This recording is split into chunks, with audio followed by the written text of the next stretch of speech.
السلام علیکم ورحمۃ اللہ وبرکاتہ۔ طاہر عبید چودھری ایک نئی ویڈیو کے ساتھ آپ کی خدمت میں حاضر۔ زبان اردو کی تاریخ کا ذکر چل رہا تھا تو اردو ادب کی ترقی کے سلسلے میں پہلے دکن کا ذکر ہوا، پھر دلی کا، اس کے بعد لکھنؤ کا۔ اس سے یہ نہیں سمجھنا چاہیے کہ جب شعر و ادب کا ذکر دلی میں زیادہ ہونے لگا تو دکن میں خاموشی چھا گئی، یا جب لکھنؤ میں ادبی سرگرمیاں بڑھیں تو دلی کا بازار سرد ہو گیا۔ ایسا نہیں ہے، بلکہ وقت کے بدل جانے سے بھی ایک جگہ کو مرکزی حیثیت ہو گئی، کبھی دوسری جگہ کو۔ سلسلہ کہیں ٹوٹا نہیں، چنانچہ ابھی لکھنؤ میں آتش اور ناسخ کی شہرت اپنے کمال پر تھی کہ دلی میں پھر بڑے بڑے شاعروں نے وہاں کی رونق میں اضافہ کرنا شروع کر دیا۔ اس زمانے میں شاعری کی ترقی وہیں زیادہ ہوتی تھی جہاں بادشاہوں یا امیروں کے دربار زیادہ ہوا کرتے تھے۔ اس طرح دلی اور لکھنؤ کے علاوہ فرخ آباد، رامپور، پٹنہ، حیدرآباد وغیرہ میں بھی شاعروں کو وظیفے ملتے تھے اور ان کی عزت کی جاتی تھی۔ خاص کر حیدرآباد اور رامپور میں بہت سے شاعر اکٹھا ہو گئے۔ پھر بھی دلی اور لکھنؤ کو جو اہمیت حاصل تھی اس کی بات اور تھی۔ سودا اور میر وغیرہ کے دلی سے چلے جانے کے بعد کچھ عرصے کے لیے وہاں کی رونق پھیکی سی پڑ گئی تھی، چراغ کی لو مدھم ہو گئی تھی اور لکھنؤ کی چہل پہل نے اس کو پیچھے چھوڑ دیا تھا۔ لیکن غدر کے 25-30 سال پہلے وہاں پھر بہار آئی۔ شاہ نصیر نے ناسخ کے رنگ میں خوب شاعری کی اور بہت سے شاگرد بھی بنائے۔ وہ لکھنؤ میں بھی رہے اور حیدرآباد میں بھی، لیکن ان کا اصل وطن دلی تھا۔ ذوق انہی کے شاگرد تھے۔ شاہ نصیر جو ہیں یہ مشکل زمینوں اور بڑے بناوٹی انداز میں لکھنے کے لیے مشہور ہیں۔ اثر ان کے کلام میں اتنا بھی نہیں ہے جتنا ناسخ کے یہاں موجود ہے۔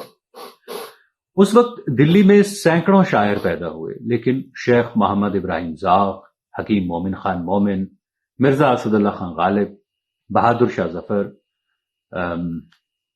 نواب محمد مصطفیٰ خان شیفتہ، یہ اپنے اپنے رنگ کے استاد ہیں۔ یہاں پہ ایک عجیب اتفاق ہے کہ جب مغل حکومت کا چراغ ہمیشہ کے لیے بجھنے والا تھا، اس وقت بڑے بڑے عالم اور شاعر جمع ہو گئے تھے۔ انہی کے دم سے دلی کا یہ آخری دور یادگار بن گیا ہے۔ حالانکہ جو حالات پیدا ہو گئے تھے اور حکومت میں جو کمزوری آ گئی تھی، اسے روکنے کی طاقت کسی میں بھی نہیں تھی۔ جن شعراء کے میں نے نام لیے ہیں، ان میں ذوق کو اس وقت سب سے زیادہ شہرت حاصل ہوئی۔ اس کی دو خاص وجہیں تھیں۔ اول تو یہ کہ وہ شاہ وقت بہادر شاہ ظفر کے استاد تھے، دوسرے یہ کہ ان کو زبان اور محاورات پہ زبردست قدرت حاصل تھی۔ وہ اپنے خیالات کو بڑی سادگی سے ادا کر دیتے تھے۔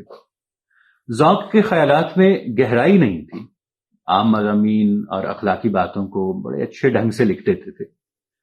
انہوں نے قصیدے اور غزل دو ہی صنفوں کو اپنایا۔ ان میں بھی غزلوں کے مقابلے میں ان کے قصیدوں کو زیادہ اہمیت حاصل ہے، کیونکہ اس میدان میں سودا کے علاوہ کوئی اور ان کے مقابلے میں پیش نہیں کیا جا سکتا۔ بہت سے لوگ ذوق کا مقابلہ غالب سے کرتے ہیں، لیکن سچ یہ ہے کہ غالب میں جو رنگا رنگی اور دلکشی ہے وہ ذوق کے یہاں نام کو بھی نہیں ملتی۔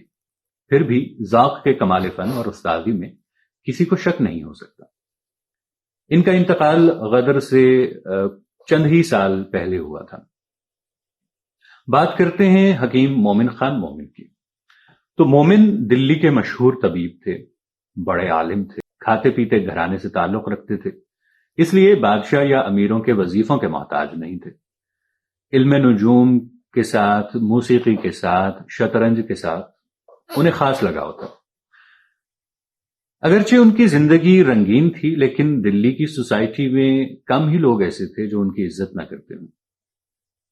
مومن نے بھی زیادہ تر عاشقانہ غزلیں لکھی ہیں، کچھ قصیدے بھی کہے ہیں اور چند عاشقانہ مثنویاں بھی ہیں۔ فارسی میں بھی ان کا کلام موجود ہے، لیکن ان کی شہرت کا اصل سبب ان کی رنگین اور بامزہ غزلیں ہیں، جن میں وہ تصوف کی باتیں کرتے ہیں، نہ فلسفے کی، نہ اخلاق اور نصیحت کی، بلکہ زیادہ تر محبت کے تجربوں تک ہی اپنے خیالات کو انہوں نے محدود رکھا ہے، اور انہی باتوں کو طرح طرح سے ایسے اچھے رنگ میں پیش کرتے ہیں کہ لطف پیدا ہو جاتا ہے۔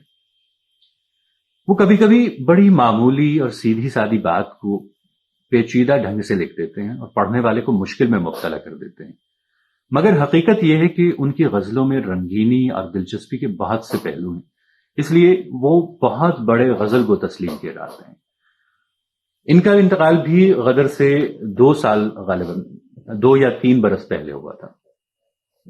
بات کریں گے مرزا اسد اللہ خان غالب۔ مرزا غالب یہ آگرے کے ایک اعلیٰ خاندان میں پیدا ہوئے۔ ابھی بچپن ہی تھا کہ باپ اور چچا کا انتقال ہو گیا۔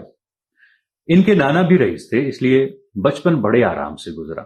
جلدی شادی بھی ہو گئی اور مرزا غالب آگرہ چھوڑ کر دلی چلے آئے۔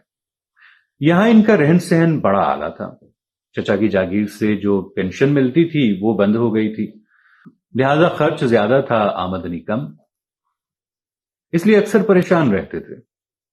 پینشن کا مقدمہ لڑنے کے لیے وہ کلکتہ بھی گئے، کیونکہ اس زمانے میں سب سے بڑی عدالت کلکتہ میں موجود تھی۔ مرزا بڑے خوش اخلاق، ہنسنے ہنسانے والے، خوش ذوق، رنگین مزاج قسم کے انسان تھے۔ ان کے لاتعداد دوست اور ملنے والے تھے۔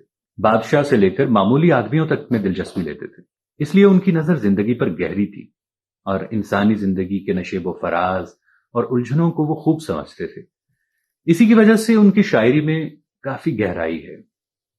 وہ اپنے زمانے میں فارسی کے بہت بڑے عالم سمجھے جاتے تھے۔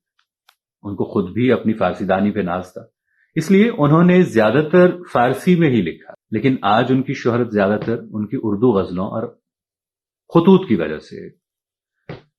ذوق کے مرنے کے بعد وہ بادشاہ کے استاد ہو گئے۔ غدر کے بعد رامپور سے ایک وظیفہ بھی ملنے لگا، اسی لیے حالت کچھ سنبھل گئی تھی، لیکن صحت خراب رہتی تھی۔ چنانچہ اسی حالت میں 1869 میں ان کا انتقال ہو گیا۔ مرزا غالب نے بہت سی کتابیں لکھی، فارسی میں زیادہ اور اردو میں کم۔ اردو میں ان کا دیوان اور خطوط کے 2 مجموعے اردو معلّہ اور اردو ہندی ہیں۔ بعد میں ان کا کچھ اردو کلام اور ملا جسے انہوں نے اپنے دیوان سے نکال دیا تھا۔ بہت سے خطوط ملے اور سب کسی نہ کسی شکل میں چھپ چکے ہیں۔ غالب کے متعلق بہت کچھ لکھا جا چکا ہے اور برابر لکھا جا رہا ہے۔ روز بروز ان کی شہرت بڑھتی جا رہی ہے، کیونکہ ایک طرف ان کی شاعری انسانی دلوں کے اندر گھر کرتی ہے، دوسری طرف ان کے خطوط وغیرہ سے ان کے اور اس زمانے کے حالات پر روشنی پڑتی ہے۔ شروع میں وہ فارسی آمیز غزلیں لکھتے تھے، پھر سادگی کی طرف مائل ہوئے اور اسی سادگی میں ایسے اعلیٰ خیالات اور جذبات کا اظہار کیا کہ اس میں ہر شخص کے دل کو چھو لینے کی طاقت ہے۔ اسی وجہ سے آج غالب کو اتنی اہمیت حاصل ہے۔ بات کرتے ہیں بہادر شاہ ظفر کی، تو ظفر نے 4 دیوان چھوڑے ہیں جن میں زیادہ تر غزلیں ہیں۔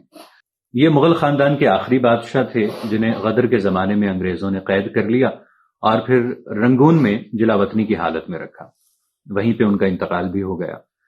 یہ شہزادگی ہی کے زمانے سے شاعری کرتے تھے اور ذوق سے اصلاح لیتے تھے۔ بہت سے لوگوں کا خیال ہے کہ ذوق بھی ان کے لیے غزل کہہ دیا کرتے تھے۔ یہ بات بالکل غلط نہیں ہے، لیکن اس میں شک نہیں کہ ظفر خود بھی شاعر تھے اور آپ بیتی کو غزلوں کے اشعار میں وہ بخوبی ڈھال لیتے تھے۔ ان کی زبان بھی صاف ستھری اور رواں ہے۔ بات کریں شیفتہ کی، تو شیفتہ میرٹھ کے کسی ایک ضلع کے رئیس تھے، بڑے عالم اور علم دوست تھے۔ چنانچہ فارسی میں انہوں نے غالب سے اور اردو میں مومن سے مشورہ کیا۔ غالب بھی ان کی بڑی عزت کرتے تھے۔ بعد میں مولانا حالی بھی ان کے ساتھ رہنے لگے۔ شیفتہ اپنے خیالات اور جذبات بغیر کسی مبالغے کے بڑے دلکش انداز میں پیش کر دیتے تھے اور دوسروں میں بھی انہی باتوں کو سراہتے تھے۔ چنانچہ انہوں نے شعراء کا جو تذکرہ گلشن بخار کے نام سے لکھا ہے، اس میں ان کا تنقیدی رنگ دیکھا جا سکتا ہے۔ انہوں نے فارسی اور اردو دونوں میں لکھا ہے اور ان کا کلام بھی چھپ چکا ہے۔ ان بڑے بڑے شعراء کے علاوہ ذوق، مومن اور غالب کے شاگرد بڑی تعداد میں تھے جو اردو زبان کو 4 چاند لگا رہے تھے۔ ان میں مجروح، سالک، نیر، عارف، انور، ظہیر، یہ شعراء مشہور ہیں۔ دوسرے بڑے شعراء اور عالموں میں مفتی صدر الدین آزردہ، حکیم احسن اللہ خان بیان، میر محمد علی تشنا، معروف وغیرہ، ان سب کا ادب میں اپنا اپنا مقام ہے۔ مختصر یہ کہ جب ہندوستان کی تاریخ ایک اہم موڑ پر آ گئی تھی اور زمانہ رنگ بدلنے والا تھا، اس وقت اردو نے بھی اپنا انداز بدلنے کی تیاری کر لی اور زمانے کا ساتھ اور زیادہ واضح شکل میں دینے لگی۔ ناظرین، آج کی ویڈیو میں اتنا ہی۔ انشاءاللہ اگلی ویڈیو میں آپ سے ملاقات ہوگی، تب تک کے لیے طاہر عبید چودھری کو دیجیے اجازت۔ اللہ نگہبان۔